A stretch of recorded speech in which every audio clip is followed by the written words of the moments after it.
Portugal nos abraçou, eu, meu marido e meu filho, mas eles excluíram minha filha desse abraço. Eu não imaginava essa exclusão, porque não tem um documento. Essa é a Silvia, uma brasileira que vive em Portugal desde 2022. A filha dela está num limbo burocrático que afeta diversos jovens brasileiros em terras portuguesas. São adolescentes ou jovens adultos que se mudaram com suas famílias, principalmente entre 2017 e 2024, anos em que a legislação permitia entrar como turista e solicitar autorização de residência já em território português. Na teoria, a regularização deveria sair em até 90 dias. Na prática, muitas famílias estão na espera há anos. A morosidade do governo português atingiu tal nível que muitos não veem outra opção a não ser recorrer à justiça. A advogada brasileira Priscila Ferreira acompanha pelo menos 4.000 processos de autorização de residência em tramitação nos tribunais portugueses.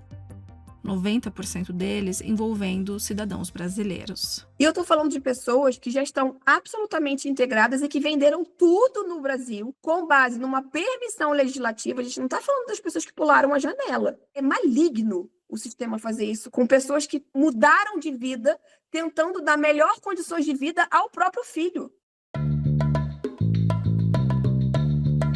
Está no ar o DW Revista, podcast produzido pela redação brasileira da DW e publicado todas as sextas-feiras no YouTube e em plataformas de áudio como Spotify. Eu sou Fernanda Zolini, falando de Bonn, na Alemanha. No episódio de hoje, a gente vai entender como o Estado português tem travado a vida de famílias brasileiras que entraram no país por métodos previstos na lei. E como essa espera sem prazo para terminar tem comprometido a educação dos jovens. Nesta edição eu conto com a participação da repórter Alice de Souza. Alice, obrigada pela participação. Antes da gente entrar nessa questão específica dos filhos dessas famílias, eu queria voltar um pouco no tempo para entender como Portugal chegou a essa situação, em parte fruto das próprias decisões do país.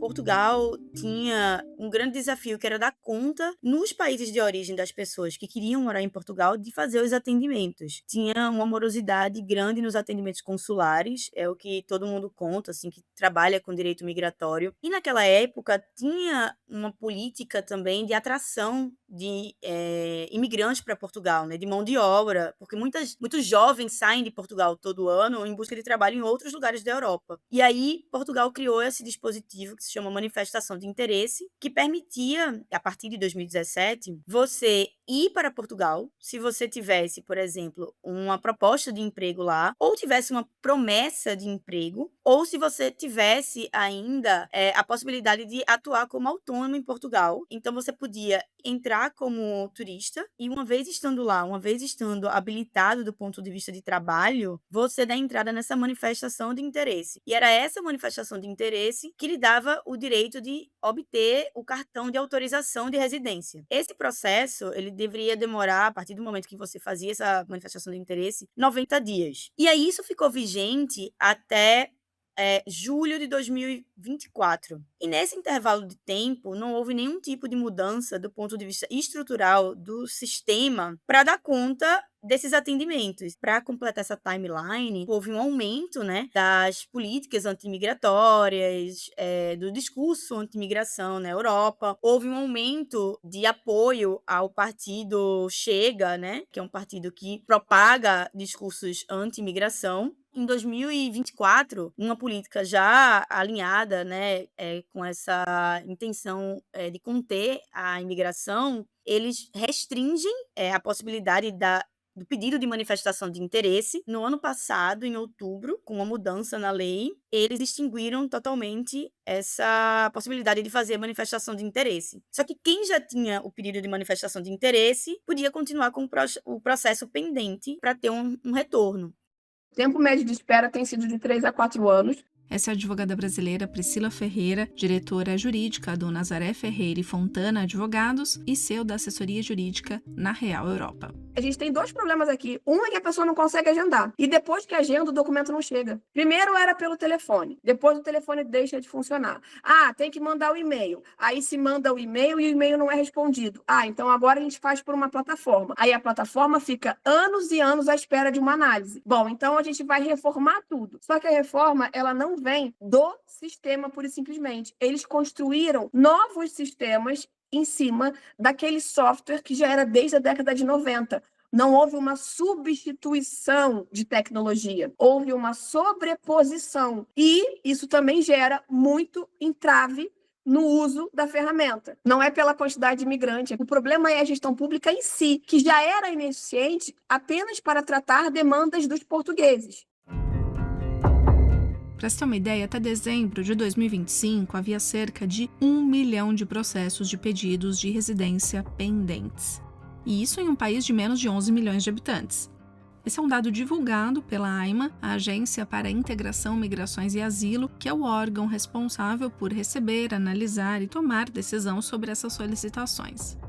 O órgão correlaciona os atrasos, a quantidade de processos pendentes, muitos deles herdados do extinto Serviço de Imigração e Fronteiras, a sistemas de informação inexistentes ou obsoletos e a quantidade insuficiente de recursos humanos para dar conta das análises. Então, essas pessoas que estão sendo ignoradas pelo Estado tentam conseguir seus direitos na justiça.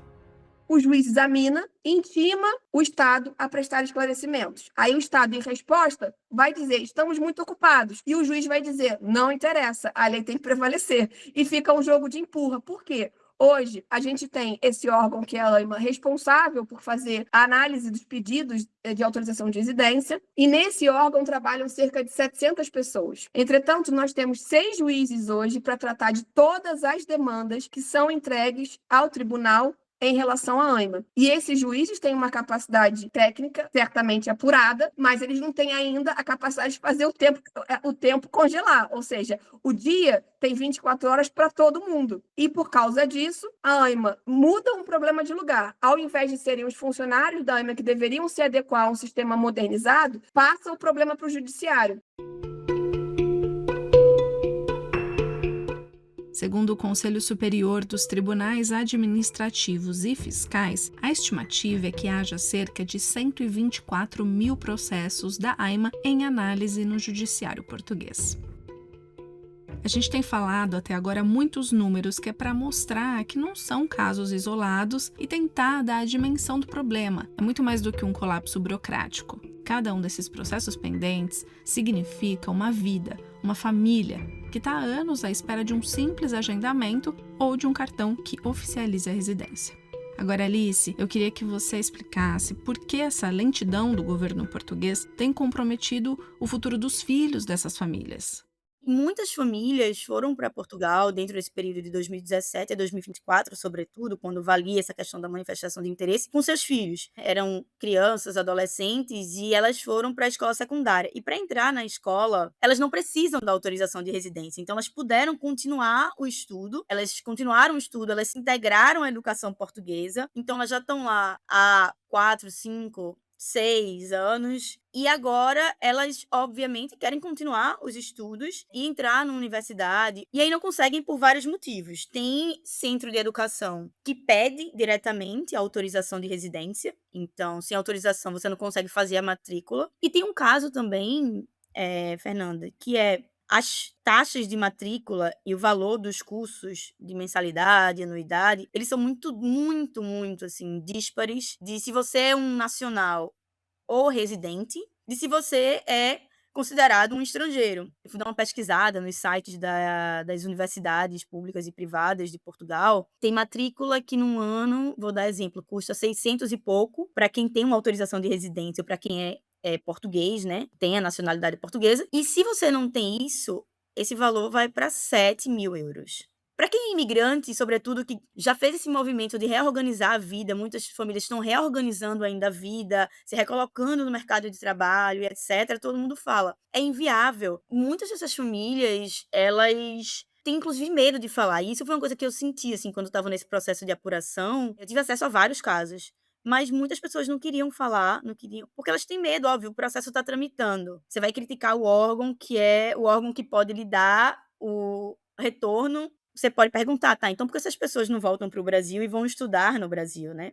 Porque essas pessoas já fizeram esse movimento de sair de um país e ir para outro, e todas elas alegam isso para mim, assim, a gente já fez uma mudança muito grande. A gente vendeu tudo no Brasil, a gente não tem mais família no Brasil, a gente não tem um apartamento que a gente tinha, a gente não tem um carro que a gente tinha. Além do que, nossos filhos já estão integrados na sociedade portuguesa, e eles querem continuar os estudos. Então, é meio doloroso, assim, quando você escuta essas famílias falarem, porque muitas delas, inclusive, justificam a busca por essa mudança de país, dizendo que queriam proporcionar uma vida melhor para os filhos, assim. Todos eles estão bem frustrados.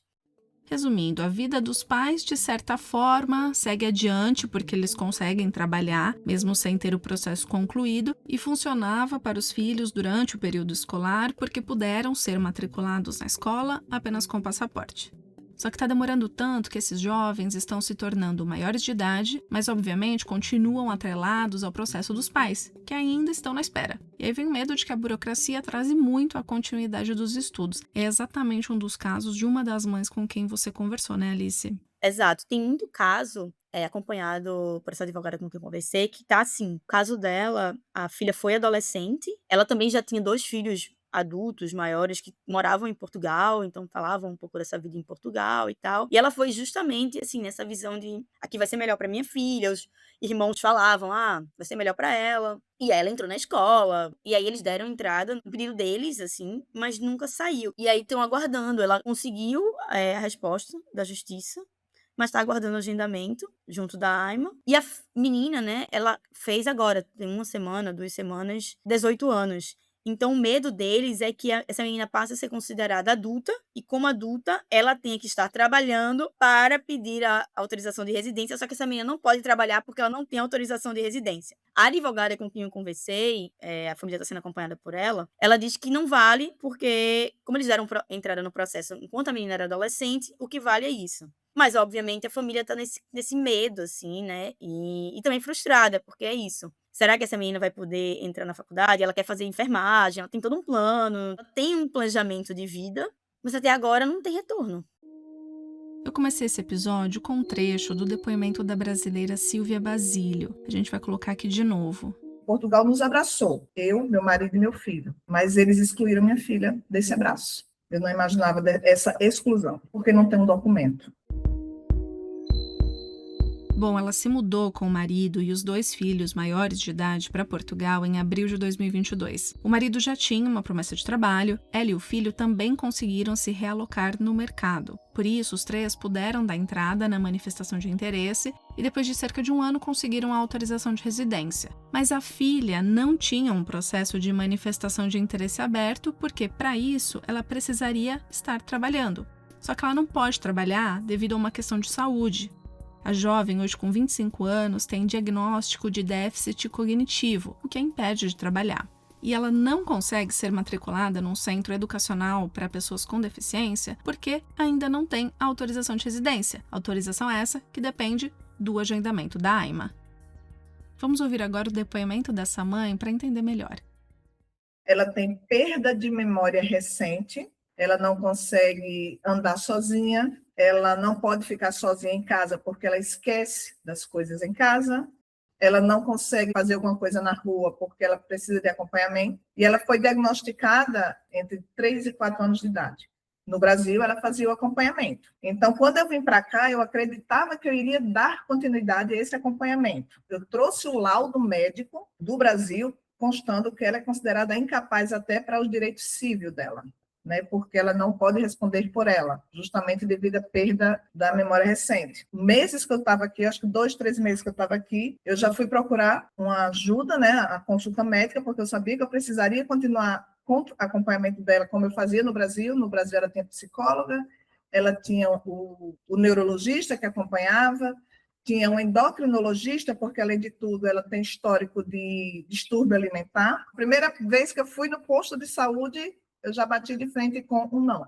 Não porque ela não tem residência, não porque ela só tem passaporte, Mesmo assim, eu insisti, procurei serviço social. Depois de muita insistência, consegui marcar a consulta dela. E ela foi finalmente, depois de um ano, eu consegui uma consulta, foi cedida uma consulta para ela no hospital aqui em Portugal. E depois desse um ano esperando, ela teve 2 consultas e eles novamente cancelaram o acompanhamento por ela não ter a residência. Aí foi preciso eu abrir o processo junto à advogada. Esse processo já decorre há 1 ano e 4 meses, e desse meio tempo minha filha ficou sem acompanhamento médico, sem poder estudar, só em casa. A única coisa que a gente ainda conseguiu colocar ela foi numa escola de música, porque uma escola de música não precisa de documento, não precisa de uma autorização de residência. Bastou o passaporte dela e a gente conseguiu colocar ela, e é o que ela faz 2 vezes por semana. Aqui em Portugal,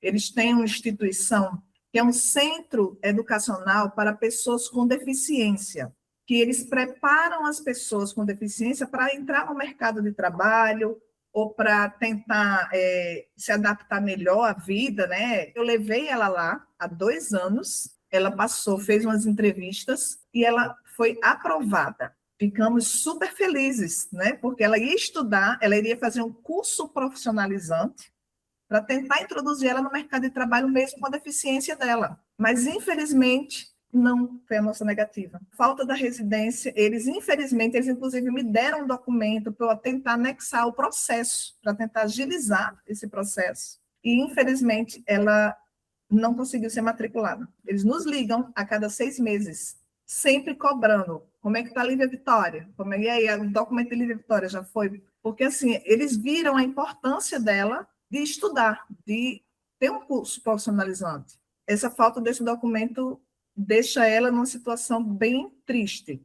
E ela acaba se sentindo até, às vezes, isolada, porque ela quer fazer algo, ela quer estudar. No Brasil, ela gostava de estudar, mesmo com as dificuldades dela. Nós, como pais, ver ela nessa situação, onde a gente vê que eu consigo trabalhar, meu marido consegue trabalhar, meu filho consegue trabalhar, e uma coisa simples, que ela quer estudar, ela não consegue porque não tem esse documento. Eu me sinto angustiada, frustrada. Às vezes eu até me pergunto se realmente a gente fez a escolha certa, vir para cá, por causa dessa frustração de não poder ver minha filha fazendo algo que ela gosta, que é estudar. Depois de tanta espera, a Silvia conseguiu finalmente um agendamento na AIMA para resolver a situação da filha. Está marcado para junho de 2026, mais de 4 anos após a família se mudar para Portugal. Dados preliminares do Itamaraty estimam cerca de 628 mil brasileiros vivendo em Portugal.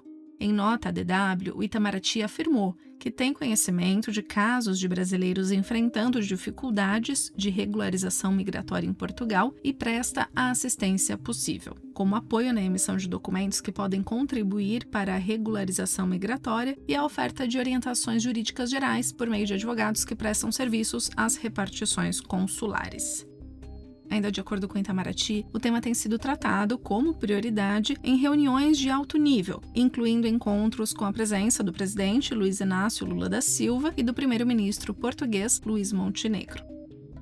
A edição desta semana do DW Revista, uma produção da DW em Bonn, na Alemanha, fica por aqui. Meu muito obrigada, repórter Alice de Souza, pela participação. Roteiro, apresentação e edição técnica são minhas, Fernanda Zolini. Mais conteúdo você encontra no nosso site dw.com/Brasil e no canal da DW Brasil no YouTube.